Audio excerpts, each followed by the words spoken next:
नमस्कार साथियों, ममता बनर्जी जी ने कहा है कि वो इंडिया गठबंधन की एक कार्यकर्त्री हैं या कार्यकर्ता है जो भी है, और वो इंडिया अलायंस को मजबूत बनाना चाहती हैं। इस पर कांग्रेस की तरफ से जो उनके पत्रकार हैं, जो कांग्रेस की तरफ से बैटिंग करते हैं, जिसमें आशुतोष हैं, शीतल पी सिंह हैं, रवीश कुमार हैं और अजीत अंजुम हैं और बहुत सारे लोग हैं। अभी आजकल अभय दुबे भी काफ़ी बोल रहे हैं कांग्रेस के फेवर में, जो पहले कभी 2011 में कांग्रेस की मुखालफत करते थे और लगातार अन्ना हजारे आंदोलन को जिन्होंने मजबूत किया, आज वो लोग अब कांग्रेस की तरफ की बातें कर रहे हैं। उसके पीछे क्या कारण है ये तो वही जानते हैं। यहाँ जो भारतीय जनता पार्टी को हराने के लिए आज सारे लोग एक हो रहे हैं।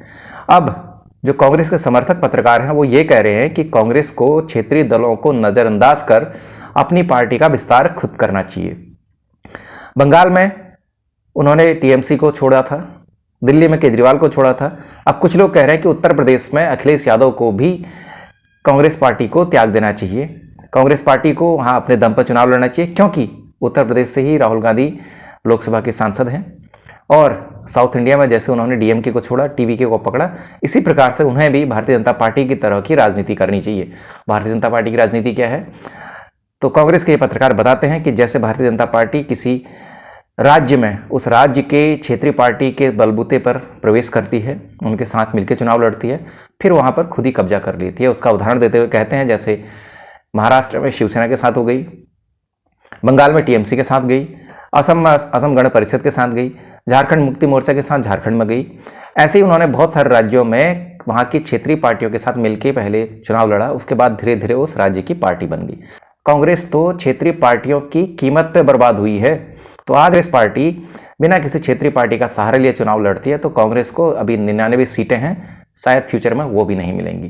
क्योंकि बहुत सारे पत्रकार ये भी कह रहे हैं कि जो अखिलेश यादव ने 37 सीटें दिलाई हैं उत्तर प्रदेश में समाजवादी पार्टी को, उसमें कांग्रेस और समाजवादी पार्टी का वोट शामिल है, और कांग्रेस को जो सीटें मिली हैं उसमें भी समाजवादी का वोट शामिल है।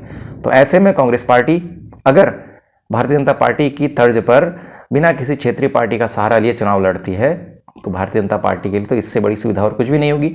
अब उन्हें फिर 2029 में सरकार बनने से कोई नहीं रोक सकता। तो साथियों, अभी राहुल गांधी की बड़ी प्रशंसा हो रही है। लोग कह रहे हैं कि उन्होंने जैसे के सतीशन को केरल का मुख्यमंत्री बनाया, सिद्धारमैया को हटा के वहाँ पर डीके शिवकुमार को मुख्यमंत्री बनाया, डीएमके को छोड़ के टीवीके के साथ चली गई, तो ये मास्टर स्ट्रोक है।